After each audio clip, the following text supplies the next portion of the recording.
Welcome to The Unconventional Path, Entrepreneurship and Innovation Stories and Ideas. Hi, I'm Bela Musitz, former three-time entrepreneur, venture capitalist, and now the David D. Ray Professor of Innovation and Entrepreneurship at Clarkson University in Potsdam, New York. And I'm Mike Wasserman, Professor of International Management at the Münster University of Applied Sciences in Münster, Germany. Thanks for joining us today. We hope you enjoy the podcast. The two of us want to take the lessons that we've learned over the past 3 decades as entrepreneurs, investors, managers, and professors and leverage our network of interesting friends, former students, business partners, and others we've met along the way in our life's journey to bring you interesting stories, ideas, and insights into innovation, entrepreneurship, and the people that take unconventional paths to find happiness at work and in life. Before we get to today's guest, who is Marc Compeau, a quick thank you to our sponsors, Clarkson University and the Münster University of Applied Sciences. And now let's jump right into it with Marc Compeau. And by the way, we apologize if there's a little bit more background noise today than usual in that we recorded this live at Marc's restaurant, Jake's, in Hannawa Falls, New York. Let's get right to it.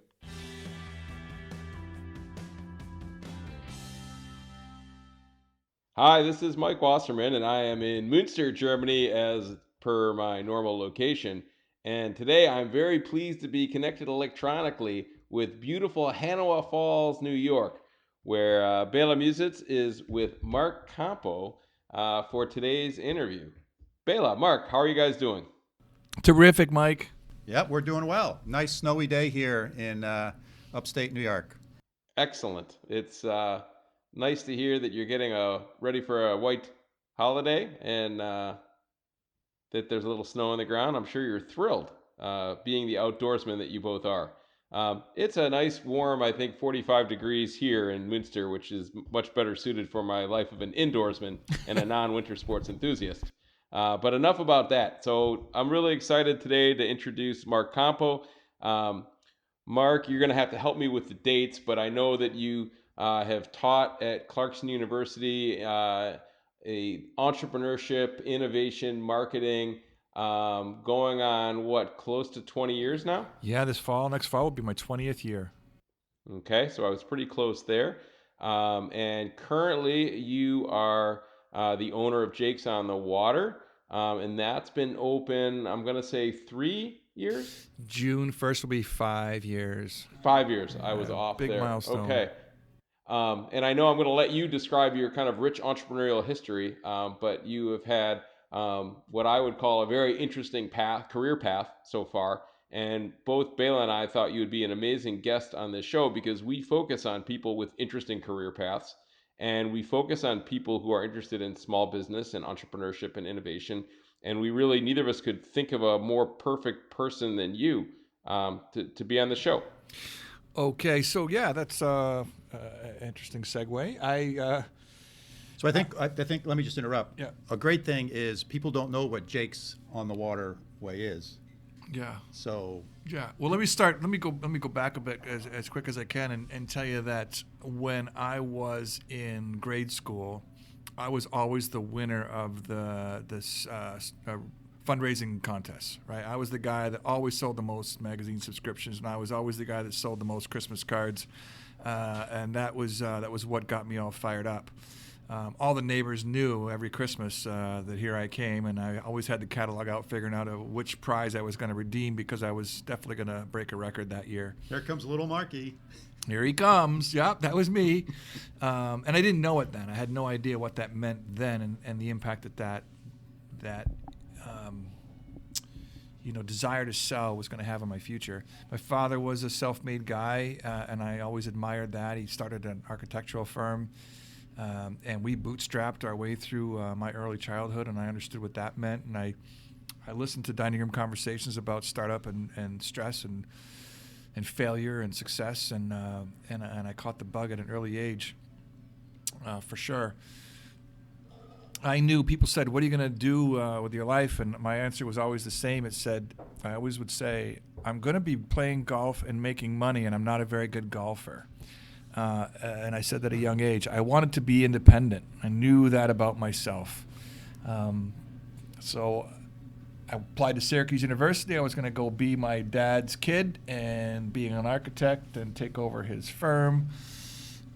and they didn't accept me because I dropped French as a senior, and the policy there was if you drop a class, you just don't get in. My grades were good enough, but So is this architectural school? yeah, I was going to go be an architect, right? Because that's what you do. My dad was successful; he was independent. I could draw pretty good, and I worked there in the summers, and I was a good employee, and so that's what I'll do. And I didn't get in, and so the journey began, right? And again, I knew for sure, I didn't know what I would do. I had no idea what I was going to be, but I knew for sure I was going to be independent and I was going to be self-made, and that was always a priority. Went to SUNY Potsdam. You know why? I was dating a girl who was going to Clarkson, and there was this other school across the river there, and they were. And I looked at a pile of recruitment letters for lacrosse because I was a pretty good lacrosse player, and West Point was the one that I should have taken. Still kick myself for that one. But I went to SUNY Potsdam, and before the first semester ended, she broke up with me. And so here I am up in Potsdam, New York, and I had no idea what I was going to do, but I was sure I was going to do it independently. Thought about transferring to UNLV for a while. And senior year. Well, and you had two already. You had two failures, right? You had your failed plan A to go to Syracuse. Yep. Right. You had failed plan B to go with the girlfriend. Yep. And I would argue that these are good training experiences, as hard as they are, I'm sure, to be 17, 18, 19 years old at the time and go through all these things. But, right, entrepreneurship, having failures, overcoming these things. Did you have some sense that this was a moment of resilience, or were you just like, oh, this sucks and I'm just going to figure out what's next? Well, Mike, that's the first time I've ever thought about those two events as failures, but you're absolutely right. I'm honestly waiting for the failure, right? We teach this stuff and we talk about the value of failure, and I'm terrified of failure for sure. I mean, that's what we do. We live in fear of that failure, and I'm waiting for it to happen, but you're right. You already did. That's why. Thank you. Good. I'm so relieved now to discover that my failures are behind me. They just were disguised a little bit. Everybody lives happily ever after. This is the best podcast ever, isn't it? All right. Thanks for your time, Mike. Have a good Christmas. Yep, have a good one. Right. Okay, so you're at SUNY Potsdam. Yep. Floundering. Did you study this stuff? No. I studied industrial labor relations because that sounded businessy, and that was union management negotiations, and I hated every minute of it. But I needed to get that degree because that's what you do, and I'm somehow going to leverage this to become independent. And I have a summer job at a hotel as a bartender. And I did a really good job there and made great money. And the owner of the hotel just gave me total independence and let me kind of run that place, or really run the place. And I came back in early my senior year and went to a local bar restaurant and said, you need me. And Larry Hazen, we all know it, the locals know Larry. He's a legend in the community. And he hired me and took a shot at me. And I ran the bar. Ended up, before I was finished my senior year, running the whole place. I was hiring, I was firing, I was buying, I was scheduling, and I learned how good I was at that. And so there became my independence. I said, I can do this really well, but I recognized that I needed to have a bit of a portfolio there. So I graduated from SUNY Potsdam with a degree in industrial labor relations, and went to work for Larry Hazen for $500 a week. And I had to negotiate that rate pretty aggressively. And I think the outcome was if I promised to work 60 hours a week, he'd pay me that $500 a week. And I learned a lot. I ran that business and I learned a lot. But I still wasn't independent enough. And there was a space available across the street. Little tiny 500 square foot spot for $500 a month, and I learned then how much the college students loved the tchotchke, the T-shirts and the hats. So I worked out with all the suppliers that I met through Larry Hazen, and I opened up a shop called The Brewery selling Budweiser logoed material. I had shirts and towels and key bottle openers and you name it. But just kind of souvenirs and tchotchke stuff, not souvenirs that and was tchotchke. It's embarrassing to talk about it now as I look back on it, but at that time in my life, You were 21. I'm independent, you know, and I'll tell you the truth. And my wife makes fun of me about this all the time. Still today, she says, you know, remember that day there was a Saturday, and at that point I remember saying, if we could bring in $100 a day, we're going to be rich. And we on a Saturday we brought in $100 by 11 o'clock, so we closed the shop and went to a beer blast. True story. We really did. Well, that was a good enough day, so off we go. We're going to go have some fun with the college students in the area, and that's what we did. So I just want to go back to the Syracuse thing for a second. So Yeah. you had thought about architecture for a long time, it sounds like. Yes. And this one no from Syracuse just totally changed that track? Or did you apply to other architecture schools? No, my father, who was incredibly successful, built a wildly successful firm, went to a 2-year SUNY school, and he called the dean there, and he had such respect at the school and said, my son, I think would be a good addition. And the dean said, he's accepted unconditionally. So my dad said, listen, I've got it all set up, you can go here. And I don't know why I rejected that. I don't know if it was because my dad got it for me or if it because it wasn't Syracuse, but I rejected that notion, and I said, you know, maybe it was time for me to be independent, maybe. But I said, no, I got a different plan. Yeah. I'm always fascinated by the decisions we make in life. At some point in time, they're oftentimes not well thought out. They're sort of just off the cuff, but they have a huge influence on sort of where our life goes, whether it be a relationship or whether it be a career or where you go to college, et cetera. It's kind of fascinating to me. At least I know for me it's that way. But you got to own them, right? You got to, oh, absolutely. You got to own it. Good or bad, you got to own them. And I think as I wrap up my first semester here and I think about the impact that we as faculty have on our students, I think that's one of the important lessons that we share with them is that the decisions are all yours. But they're all yours, right? So if they're good for you, and own that and celebrate that. But if they're bad, they're on you, right? And that decision was certainly on me. And you know, I try to look back with no regret. I think West Point would have been good for me. And if I think back on regret, I think I would have been a good cadet, and I think it would have been a really good thing for me. But I wouldn't have met my wife, and you know, the path would have been different. Your whole life, yeah, right? the whole path is different Yeah. on that little decision. Yeah, for sure. It's remarkable. For sure. So I had this business selling T-shirts and commodities, trinkets really is all it was, and that was a fun time for sure because it was so simple. Oh my God, life was so simple. I didn't know it then. A customer stumbled in with this idea about brewing your own beer at home. This home brewing fad was really hot then. We're talking about 1987. So we jumped on that bandwagon and we built a thriving business around home brewed material. We sold to all 50 states before computers and shipping and Amazon were even a thought then. And we had some inventions. We got patents and we sold cool stuff in that really small niche industry. And So you're selling equipment to home brewers. yeah, so the title of the brewery was around beer paraphernalia. So the home brewing phenomenon fit nicely into that. And that's where we ended up really growing the business. I mean, we really grew the business. We became very quickly a leader in distributing home brewing products to that person, that niche market. And the funny thing is I never made a batch of beer in my life. I wasn't into it. I was into being independent. I was into selling stuff. I never mailed a Christmas card, but I sold a ton of them, right?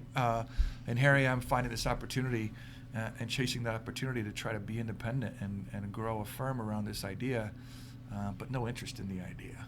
And it worked out. So we grew that to the point where I met more people and ended up buying some property. So before you go there, I think this is another sort of interesting thing to highlight. Oftentimes you hear about pursuing your passion. Someone loves brewing beer, or they love skiing, or they love some endeavor, and they try to build their career around that. My conclusion is you love selling stuff. I did. Your adrenaline popped when someone purchased something. So it's not that you love the microbrewing business, you loved selling stuff to people who were willing to buy microbrewing stuff. I love selling stuff to people who Yeah, would buy tchotchkes stuff. and T-shirts. Doesn't matter what it was. Doesn't matter what it is. Even Yeah. when you were a kid, right? That when I was a theme, kid. that theme's consistent. Opportunity recognition. I mean, if we go back to the teaching kind of moment, right? All the common thread is opportunity recognition. Mark, you saw an opportunity, right, and jumped on it, right? Used your resources. I'm using things that I think you taught me, right? But saw the opportunities and pulled the resources together to make it happen. Absolutely, right? yeah. And I never made any pretense about that. So a customer would come in and ask questions about how to brew this great batch of beer, and I would tell them what I knew because someone else had told me that. I wouldn't tell them what I knew because I did it, because I never did it. And I was part of the sell. You know, you had to be an educated seller. Didn't mean you had to be passionate about the product. Right. And that worked out for me. Right. So property became the next thing, and we grew property. Leverage. I learned how to leverage. I learned how to measure equity, how to grow equity through property acquisition, and I got really good at that. So my game was to continue to buy property without ever spending any money out of my pocket, and then to generate revenue through those properties to pay debt down, to build equity. So this is rental property or Lots some kind of of rental property. income Yep. producing properties. We buy one and buy it on a deal and instantly have equity, leverage that equity to buy another one that was on a deal. And we kind of had, we had a couple of partners involved in that time of my life, and we became known as the people who would buy stuff if it was a good deal. And so people were coming to us all the time with, here's a house, the poor woman lost her husband, it's a great property, but she doesn't want it anymore. We thought of you. And so, all right, what's it appraised for? What's she willing to take for it? Is that within the 20% limit that the bank's asking us for? So if we can grab it and the equity position is enough that satisfies the 20%, let's go. If you're going to mow one lawn, mow 10. If you're going to plow one driveway, plow 10. And so we grew a bit of a real estate empire with that philosophy and some young energy to make that happen. And this is all in upstate rural New York? Right here. My whole deal was if I can't touch it, I don't want to own it. And that was just my approach. Was it had to be right here. I need to know the property really well. And I'll tell you that was pretty important because the ice storm of 1991, one hit Potsdam pretty hard. It devastated our community. We were without power for 21 days. And because I knew the property, it was close enough, the property had enough connections, property survived, and we made huge money on that ice storm. We had a laundromat. And all the power workers needed their laundry done. So it didn't matter what the price was. They were willing to pay. So we built equity around laundry for a bit there. There you go. Sell. And then the Clarkson career arrived, and I found some real opportunity there to go to Clarkson and spend time with students, and I really enjoyed the time with them. So talk a little bit about how that sort of appeared. Okay. Well, so a home brewer, his name was Fred Menz. He was a passionate home brewer, and he was the dean of the School of Business at Clarkson. And he said to me, I don't know what he picked up on, whether it was the passion for business or the passion to sell or whatever it was, but he said, I got this first year class that I'm struggling to get covered, and I think you'd be great at it. Would you give it a try? And I said, absolutely. I mean, it sounds like a fantastic opportunity. And I did it, and I loved it so much that it turned into a full-time career, and that was 20 years ago now. So the idea about taking these young minds and sharing with them the opportunity that comes from being an entrepreneur and thinking about opportunity and becoming independent was attractive and super rewarding, really, really rewarding. And it's pretty close to when I met you, Mike. Not long after I arrived at Clarkson, I met you, and together we shared our enthusiasm for business, and boy, the outcomes are pretty exciting when you think about some of our young students who have built great things. who are now getting old, which is really frightening. Yeah. Right? I think you're going to see some of our students' kids pretty soon walking through the door Yeah. from those early days.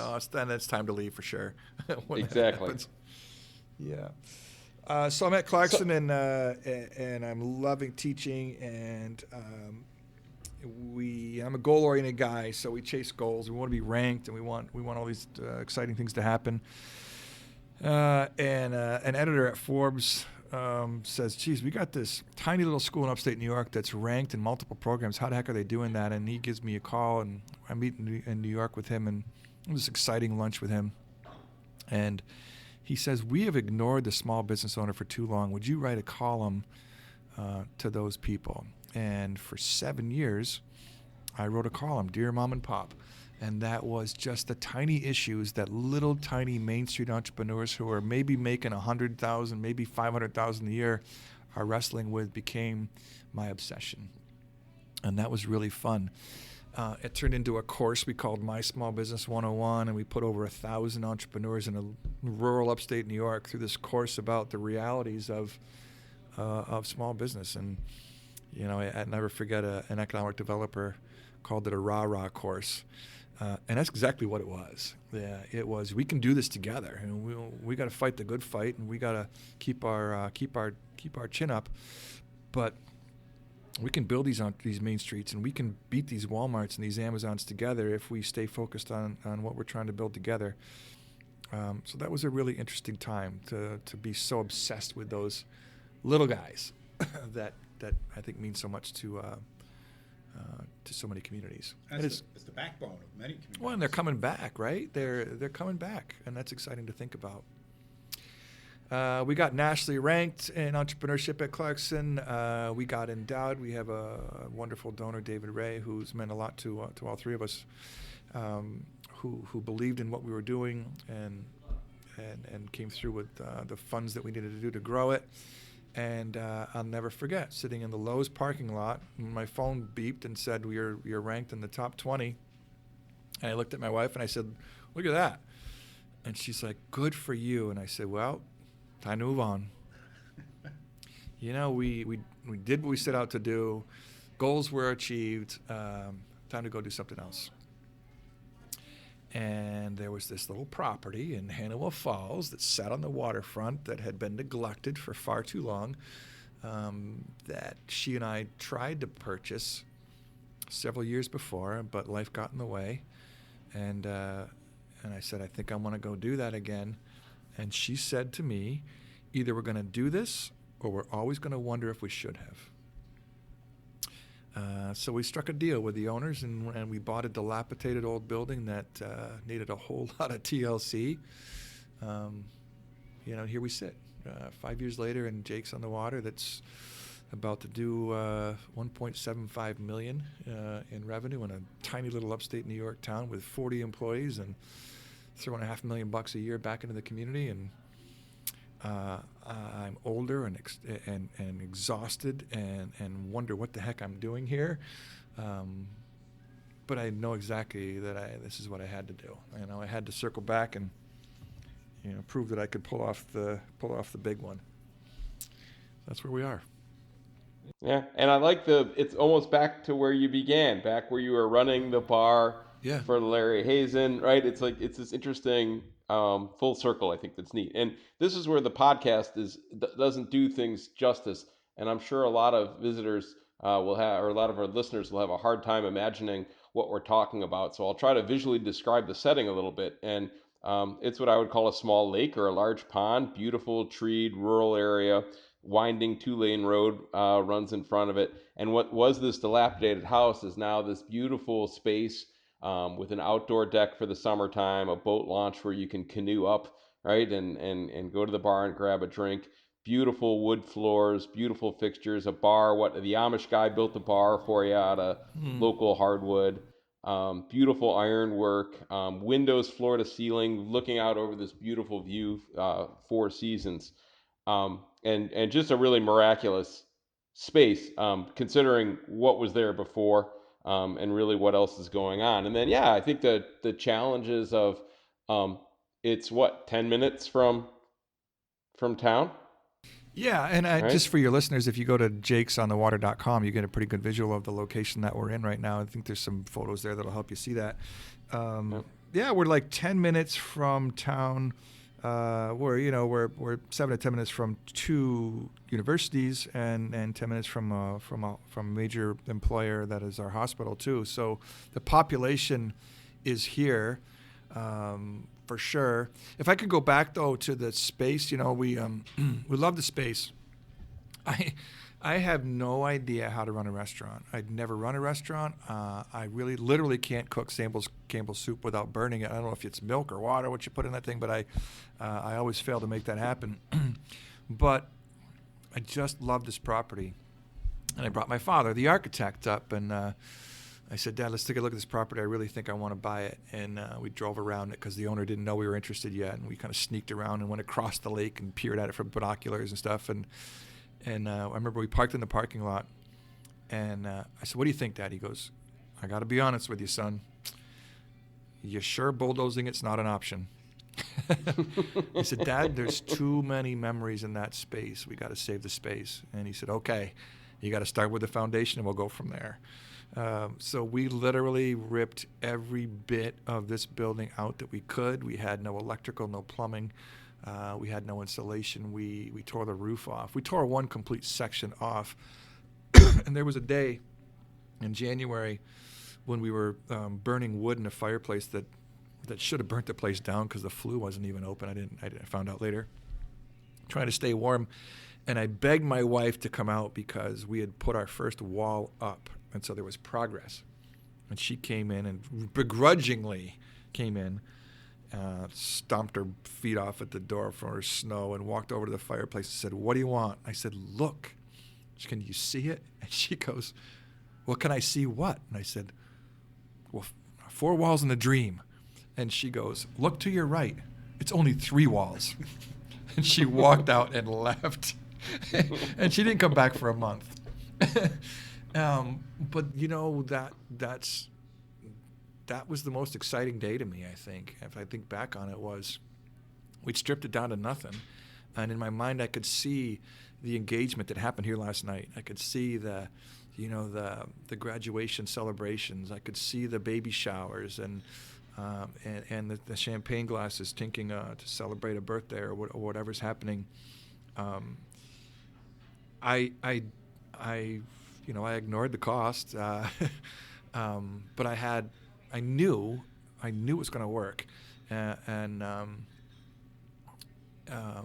there was a lot of naysayers. There's a lot of people that said you're never going to make it work, and then when the parking lot was full for a few consecutive days, those were the same people that pulled in and said, well, I knew somebody was going to make this work,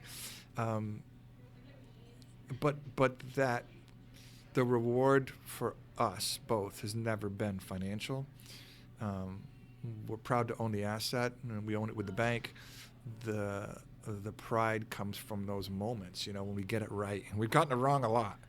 But when you get it right and you look over at that table and you see those people who are celebrating a moment that they may not have had the opportunity to celebrate if we hadn't had the courage to do what we did, that's pretty exciting.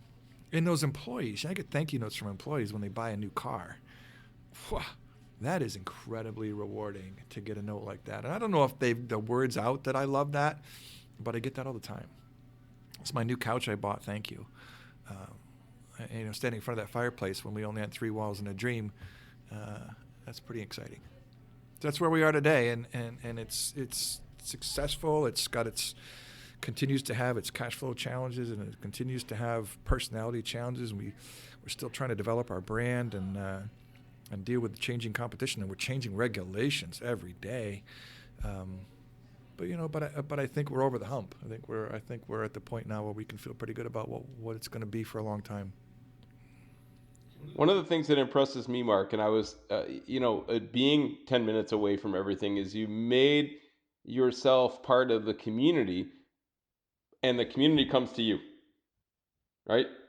Almost everybody who comes to your restaurant has to drive 10 minutes or 15 minutes or 20 minutes to get out there. And they do. And you've created a place for people where they can celebrate, or where they can relax, or where they can enjoy a meal or a drink. and you created this atmosphere that has become kind of a magnet. And I think that's really a special and unique challenge. Yeah, but I right? think Which if is you think cool. about more urban environments, a 10 or 15-minute drive is nothing. But Mm-hmm. the reality of our environment is that we're what you'd call a destination.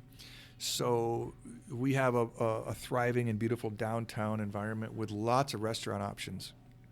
And the advantage those restaurants have is that they have flexibility with their hours, because if someone comes to have dinner at Maxfield's, for example, and then they've chosen to take Sundays off, well, the customer could go around the corner to one of that family's other restaurants that is open. Here, if someone drives out here, and the perception is it's a drive, when in reality it's really not, and we've chosen to take a night off, the impact on that is significant. They aren't going to come back because we disappointed them, and they're not quite sure what our hours are. So the trade-off is our commitment to being open all the time, and the cost of that. But being out here and being independent and being able to take advantage of the beauty of this area and avoid the tax that is the village tax does give us some advantage.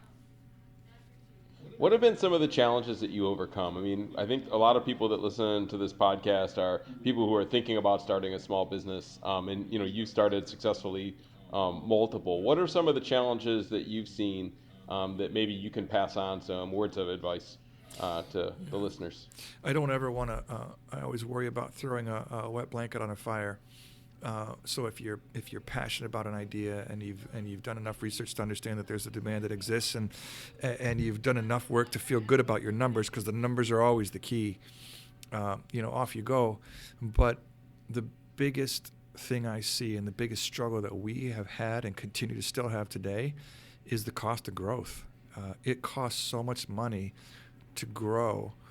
My projections to the bank when we pitched this idea was, maybe we'll do maybe $400,000 in the first year, and by year 5 would be great if we were doing $1 million. Well, that's the giant number that we're all excited to be able to say. We did $1.2 million in our first year, and almost went out of business. I mean, really, we're precarious there for a bit, because the cost of that rapid growth was something that I never saw coming. So can you be more specific about what those costs were? Okay. Payroll is massive, and we have committed, and I'm not ashamed to say it, we've committed to always doing everything 100% above board. Everything we do is according to the law that we need to abide by. And that means every employee is on the books, and we pay every single tax we need to pay. It's a massive, massive expense. Massive expense. So one of the things is the expense comes before the revenue. Yeah. Right? So you Quite got to often. hire the employee, and that expense is instantaneous and it's full, and the revenue is ramping up more slowly. We didn't know how to be efficient. We didn't know how the heck do you serve? Oh, okay, here's a guy that's, again, can't open a can of Campbell's soup well, who's about to serve 180 people many nights in a row. I have no idea how to do that. I'll never forget the first night we're in business, and all my servers are huddled around me, who are experienced, saying, okay, we're here to get our tip outs. Like, well, what is that? Well, you got a lot of our money on credit cards. Well, we want it. Like, well, time out. Before you take money out of my drawer, I got to understand this. What's this mean? And and come to find out, not only that needs to be part of their paycheck, but they need to get taxed on that, right? Which is an expense that I incur to the tune of annually $70,000, and then I get it back as a tax credit in April. I don't predict that. I didn't see that coming. So these are cash flow surprises. Shocks, not surprises. Shocks. Emptying the septic tank. Every time we empty our septic tank, and given our volume, that's depending on time of year, every 2 months, $800. To clean our Ansel system, which is required by the state of New York to be inspected 3 times a year at $180 an inspection, to clean it 3 times a year to be safe and in compliance is $700. I mean, it goes on and on and on. Every day there was some new surprise. CO2 to push the draft beer out of our system, $280 a month, right? And these don't sound like big numbers, but you add 50 of these up. Silverware, dishwasher detergent, you don't plan on the cost of dishwasher detergent. is close to $400 a month. That's a lot of meals you got to sell. That's a lot of meals in an economy that isn't wealthy, right? And so how do you assure a price point where people will come back because we need them to come back, that covers those cash flow issues? So one clear message is you really got to watch the numbers, right? You really got to watch. You really got to watch the numbers. So another question I have is, you're in the restaurant business. There's lots of restaurants. So how do you sort of position yourself in the market? This is one about finding your niche to give people a reason to come here versus going to other restaurants. I mean, people want a meal. So how do you position that for have people come here to get that meal versus go to other places? And I understand that now. I got to be honest, I didn't understand that when we opened. I wanted to buy this piece of property. I knew that it was going to be beautiful, and I knew people would come here and eat, but I didn't care about what they ate. I didn't think that through, and it's crazy to say that now, but I didn't. And we're going to serve kind of pub food, and they'll come and get a burger and some wings, and off we go. That would have never made it. We could have never made it work on that because everybody's selling those products. We don't have, I think about your listeners, I think we don't have the kind of competition that many of them have in more urban areas, but we have competition. And fortunately for us, most of them are selling the same thing, chicken wings and burgers. It's a college town. We need to figure out how to be different. And I stumbled upon, serendipitously, an incredibly talented chef who understands how to make flavor happen. And that's become our thing. We're known for really great food that's sourced locally. But you know what? Sourced locally is a dime a dozen. Everybody's doing that. That's no big deal anymore. So we become known for a place where you can consistently get food that just tastes great. And we've got to figure out how to do that in a way that people can afford to come more than once a month. Right?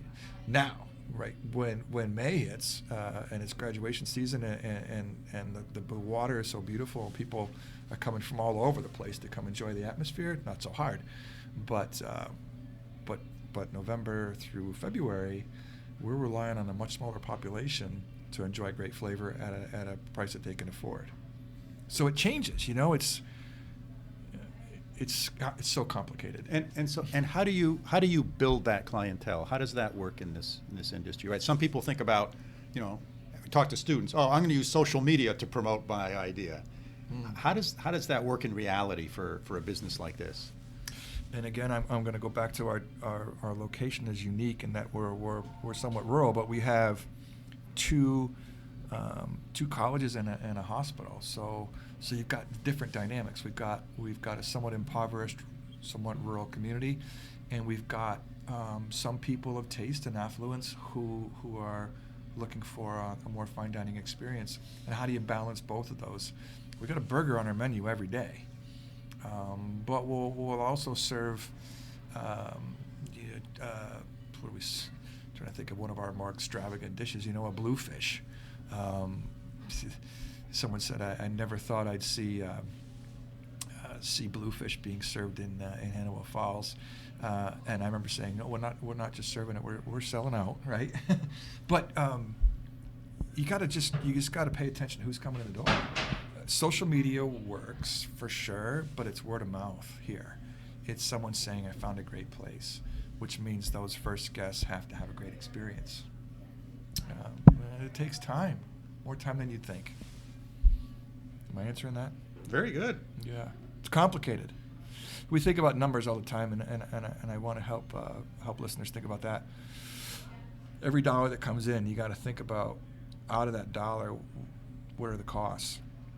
And we think about, in this business, what's called prime cost, which is the combination of your labor and your cost of goods sold. So the product that goes out the door with that purchase, whether it's you sell a T-shirt, it's the T-shirt, that's your cost of goods, or you're selling a burger, it's the cost of the ground beef and the bun and all the wraparound items and the bread service and all that goes with it. And you got to combine that with your labor. And we have to be below 65% on our prime cost. So 65 cents of every dollar is allowable to be profitable, to cover the rest of those costs, the dishwasher detergent and the septic tank pumping and the the CO2 and all those other costs I was talking about. And we watch it every day, every single day.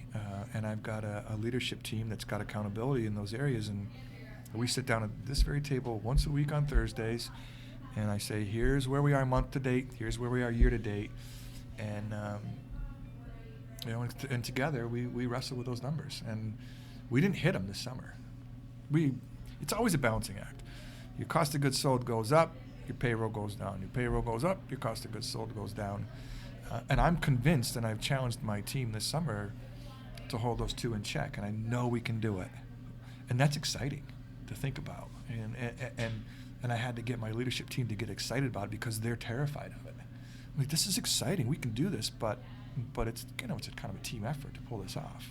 So talk a little bit about hiring. How do you think about hiring people? What's your process? Yeah. In upstate New York, where we are, we don't call it a talent pool, we call it a talent puddle. Particularly in the industry that we're in. It's a different breed, and we're talking restaurants here. Let's be more generic. You're going to hire people, and you've got to recognize, and this is a lesson that I learned early on that was important. You've got to recognize what they're working for. They're working for a paycheck. That's it. End of story. If you're trying to find people that are going to be as passionate about your business as you are, best of luck. It's just never going to happen. And that's okay. There's nothing wrong with that. And I got caught up in that, and I couldn't understand why people wouldn't drop everything and run in because we were busy. Well, because they had a life, and I'd scheduled, and they committed to the schedule, but they didn't commit to being at my beck and call. They're working for a paycheck, but they're working to be in an environment they like to be in. And so my approach has always been to give them an environment they feel really good in, to pay them the best I can possibly pay them, and to be super grateful for what they give us. And that's paid off. You got to have people that give your guests a good experience. And if they don't feel good about what they're doing, it's just not going to happen. So as you hire and interview people, Mm-hmm. The front end of the house, Yeah. right, is very different, maybe personality-wise, in the back, Dramatic. than the kitchen, so to speak. So talk a little about how you think about hiring those people and the characteristics you look for. Okay, so I get an application. The first thing I do is I go on Facebook. And I'm not a Facebook guy. I mean, I think I have an account. I'm not sure, but I know I can get in there. And I look them up, and I see what they're all about. I see what makes them tick. What are their interests, and how do they present themselves? And you can learn a lot. and so the decision is based on what I see about who they seem to be. Is this the kind of person that would gel with our team? Because our team is perfect. And I really do believe that. Our team, they love to work together. When they're not at work, they're together because they just enjoy who they are as a team. So is this person going to fit or not? And when I think I got a good lead there, I'll interview them and just kind of get a vibe of what their motivation is. Why do you want to work here? And then we test them out. We call it working interviews. Everybody works 2 shifts with people who I think are great judges of whether they're going to fit or not. And after that 2 shifts, I check in with our team. And if they think they're a good fit, then I meet with the employee and I ask them if this is a good fit for them. Does this meet what you're trying to accomplish? And if it's a good match, off we go. But we've made lots of mistakes. But we've made a lot of good hires that way too. But if they don't pass the sniff test from the crew, never going to work. You don't overrule that. Never. And it's not a power struggle. It's just I know that dynamic is so important. Yes. And they're good judges, probably. Absolutely, yeah. I think in this business you get it or you don't.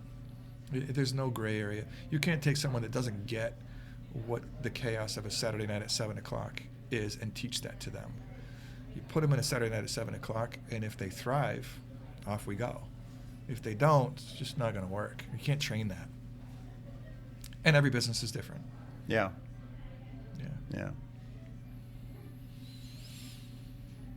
How are we doing? Amazing. Yeah. Great. My last question. Yeah. I think we have listeners who are wondering whether they should take a leap and try something different and unique, right? Maybe they're working a corporate job, maybe they've been out 7, 8, 9, 10 years, and they're thinking of trying something creative, and entrepreneurial. What's your advice to those people? Hmm. Hmm. Uh, I think there's a lot more to the question than that. I guess I would challenge them to understand why they're not content. Right? If you're not content at the current career because you're not taking home the money you think you ought to take home, I wouldn't do it. Right? It's just being honest. I can't think of any entrepreneur who's gotten rich real quick, and the challenges are significant. If you're not feeling fulfilled, which I think has always been important to me, if you're not feeling fulfilled by your career, and you think chasing something independent would be fulfilling, let's go, right? For sure. I'm always about not living with regret, and I'd hate to finish my career at a place I'm unhappy with because I'm feeling unfulfilled and never having given it a shot.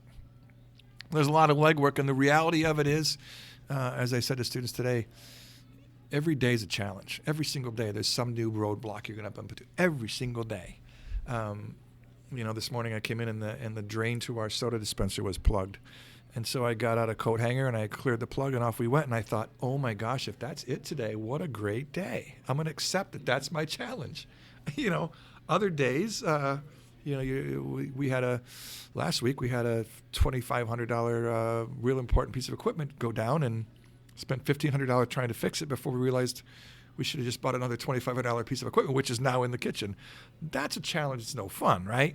But as I said to the students, once you get past the challenge, the excitement or the fulfillment that comes from having accomplished it, having worked your way through that roadblock and conquered it, that's rewarding. And that's entrepreneurship. That's every day, every single day. Love it. Great advice. All right, I think we are well over time, but it was a very fast 45 minutes, and a very great story to hear, your path, Marc. Marc Compeau on the faculty at Clarkson University, teaching entrepreneurship, marketing, whatever it is they need you to teach, you're there, which is great. Owner of Jake's on the Water in Hannawa Falls, New York. Look it up; it's worth the trip, and we appreciate your time. Bela, any last remarks, questions, complaints? So I think there was one thing that really stuck out at me, and that was this entrepreneurial spirit about selling. And as I once heard a company say, their motto was, nothing good happens until a sale is made. And because that drives everything. And you clearly had this drive. And it's just, it's a common theme throughout when you were selling things in elementary school all the way to today. You're selling meals. And you're figuring out how to sell them. I think it's super important that you're not selling to make money. I don't think, the result obviously will be profitability and at some point certainly some ability to do some fun things. But if you're selling to make money, it's a long road to hoe. You're selling to fulfill a need. You're selling to fulfill and the word need is multifaceted. Yeah, that's a good way to say it, for sure. The need to pay the bills, the need to give your community something that they're proud of, the need to give other people a job that they feel good about, the need to be independent was always been huge for me. But yeah, it's a good way to say it. Yeah, it's been fascinating, Marc. Thank you. Thank you. Mike, good to see you. Yeah, great to see you, Marc. Thanks. That was a great interview, Bela. Thanks for going to Jake's and hopefully snacking on something good and having a neat conversation with Marc, who, as he said, is a longtime friend of mine, somebody I've learned a lot from. But I thought, even knowing him for all these years, I learned a lot about him that I didn't know before, and there were a lot of great lessons that I think we can pull out of this. The first thing I thought that was really amazing was his ability to recognize opportunities. And it's almost intuitive with him that he found services that were needed, products that were needed that people would pay money for. Where do you think that comes from? Boy, that's a great question, Mike. I don't really know. Is that something you are born with? Is it something you acquire or learn? I think to some extent, he's a person who's willing to take some risk. He's willing to try something new. I mean, if you look at him, right, he started selling stuff door to door when he was in school. Selling the magazine subscriptions for those fundraisers for the elementary school and the junior high and stuff. And those kids drove me nuts when I was young, by the way. I like, how do these kids do this? I was mortified of really looking at, going to the next door neighbor, right? Yes. And yet, yeah, there's always a couple of kids like Marc who just love this stuff and are great at it. And it's amazing. But yeah, he's right from the start, he was doing this, which is interesting. And that leads to another, I think, interesting thing about Marc is the businesses that he were in, the content of those businesses were not his passion. I think everybody else we've talked with, it's like, oh, I'm passionate about fabric, or I'm passionate about coffee, or what have you. And Marc's like, I like to sell things to people. I like to create value for people. I like to see satisfied customers. And that's transferable to lots of other industries if you can acquire the content specific knowledge that you need, or the industry specific knowledge that you need. Have you ever met people like this, Bella? Very, very, very few. Most people are passionate about their concept or their idea or their technology. And Marc gets satisfaction from providing value to customers. A lot of other entrepreneurs that you come across get value and satisfaction from making the next iteration of their widget, or releasing the next version of their software. And so Marc, I think, and this skill that Marc has, I think, is absolutely critical to have a successful business.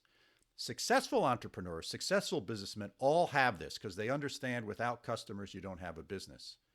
And I think the interesting thing about Marc is this is his key and primary asset that he has, is this ability to and desire to satisfy customers. And he doesn't really care all that much whether he's doing rental properties, or whether he's in a retail store selling T-shirts, or he's running a restaurant. He wants to provide value to customers. And I think in the long run, that is an important and critical and absolutely necessary characteristic for a successful business person to have. Yeah, and then he can drill down and kind of nail down the details of the business and succeed at the kind of the blocking and tackling. Is there what was your thoughts on that, where he kind of learned the nitty gritty of the restaurant business without really having much in the way of experience in the industry? So Marc has a bias for action. He never talked about, well, okay, I studied this industry for 9 months and I tried to figure out all the ins and outs of it. He sort of looked at it. He probably did do probably some more research into it than he let us believe. But at the same time, he stopped that at some point in time and took the first step to build and start his business, because he realized you learn so much more by doing than by actually studying. And I thought a great example of that was when he was talking about the restaurant business and having to get the septic tank pumped out every 3 months, and having to get the exhaust fan system cleaned because of state regulations every 4 months. I will guarantee you things like that are never in a business plan for a restaurant unless the person worked in that restaurant business prior. And most people don't. They're starting their first restaurant and they overlook those expenses and cost. And I think that's also a good lesson. You only find those things by actually doing them. And one of the I was just going to say, Mike, one of the interesting things and one of the interesting lessons here is every industry has its subtleties. The numbers add up across various different industries. 2 + 2 is 4 everywhere. But each industry has little subtle things about it that you don't understand and you don't know unless you've worked in that industry. And this is a great example that Marc brought up on, getting the septic system pumped, or meeting all of these regulations that most of which he never heard of before in his life. So that's why it's important to sort of reach out to someone. If you're thinking about starting a business in an industry you're not familiar with, reach out to someone who works in that industry, or go intern there for a period of time. get some experience and sort of understand. Nice. Another thing that I thought was interesting with Marc was the kind of overcoming the obstacles that would find their way into his path. I thought, he didn't get into Syracuse School of Architecture, and the young woman he moved to Potsdam for broke up with him, and that didn't even faze him. He just kept plowing through it. I mean, I don't know, emotional mess sometimes, maybe, right? And things like that would really throw me for a loop for quite a while. At least the 18-year-old version of me. Do you see that in other entrepreneurs? Is that a common trait, Bela? Well, I think resiliency is important because life is full of the entrepreneurial journey is full of many obstacles. But at the same time, I think you're absolutely right about Marc. I can think of many individuals who, want to be an architect or want to be a doctor and don't get into med school or don't get into architectural school, and then they're lost for 3 or 4 years. They're devastated because that was their dream. And I think Marc, again, going back to, I can provide customer satisfaction. I can make people happy across there's many different ways of doing that. I think is part of that strength that helps him move past those things.